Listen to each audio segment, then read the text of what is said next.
سلطنت عثمانیہ کس نظام کے تحت چلتی تھی؟ سب سے پہلے عثمانی آئین کس نے بنایا تھا؟ کس قانون کی بالادستی تھی؟ عثمانی سلاطین میں اعلیٰ درجے کی تنظیمی صلاحیتیں پائی جاتی تھیں۔ مرکزی نظام کے سلسلے میں عثمانی سلاطین نے سلاجقہ کے نظام کو اپنایا۔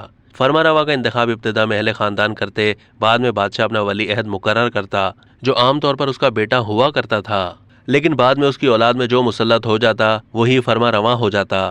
اس زمن میں وہ اپنے بھائیوں کو بھی قتل کرنے سے دریغ نہ کرتا۔ بادشاہ کو شریعت کا پابند رہنا پڑتا۔ شرعی قانون کی بالادستی مسلم تھی۔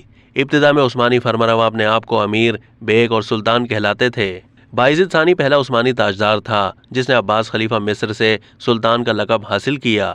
سلیم اول نے مصر پر قبضہ کرنے کے بعد خلافت کے ادارے کو اپنی تحویل میں لے لیا۔ اس کے بعد عثمانی حکمران امیر المومنین کہلائے۔ عثمانی خلافت 1924 تک قائم رہی۔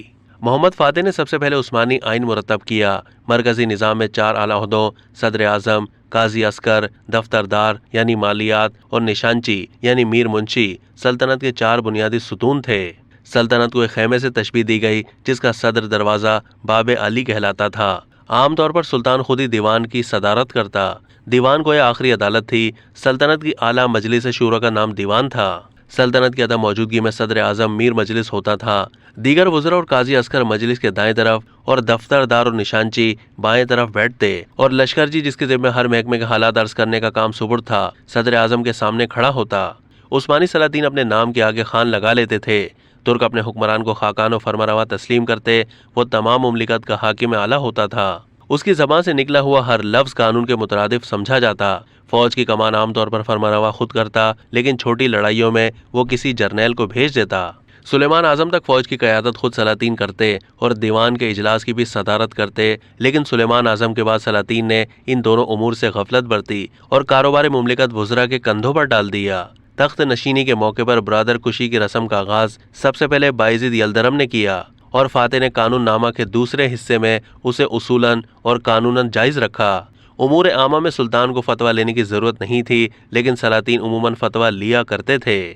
سلطان کے بعد دوسری حیثیت صدر اعظم کی تھی۔ طاقتور سلاطین کے عہد میں صدر اعظم سلطان کے مشیر کی حیثیت سے کام کرتا۔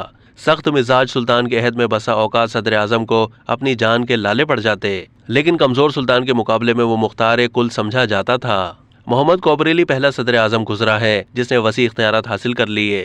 بلا شبہ وہ عثمانی عہد کا نظام الملک توسی کہے جانے کا مستحق ہے۔ صدر اعظم کا عہدہ مراد اول کے عہد میں قائم ہوا اور 1922 تک رہا۔ 1368 سے 1922 تک 554 برس کے عرصے میں کل 21 صدر اعظم گزرے۔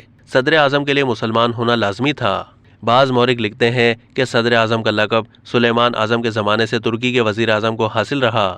احمد ثالث کے عہد میں صدر اعظم کسی معینہ قاعدے کی پابندی کے بغیر سلطان کی مرضی سے مقرر ہونے لگا۔ جو شخص اس عہدے کے لیے منتخب ہوتا اسے سونے کی انگوٹھی ملتی تھی جسے وہ ہمیشہ اپنے ساتھ رکھتا تھا اور جس پر سلطان کی مہر ہوتی تھی۔ صاحب مہر کی حیثیت سے وہ شہری اور فوجی معاملات میں سلطان کا مختار کل ہوتا تھا اور اہل سیف اور اہل قلم عہدوں کے لیے نامزدگیاں کرتا تھا۔ صدر اعظم کا تقرر سلطان خود کرتا تھا۔ صدر اعظم دیوان کی صدارت کرتا، ماہانہ دربار لگاتا، خاص حکام سے ہفتے میں دربار میں ملتا تھا۔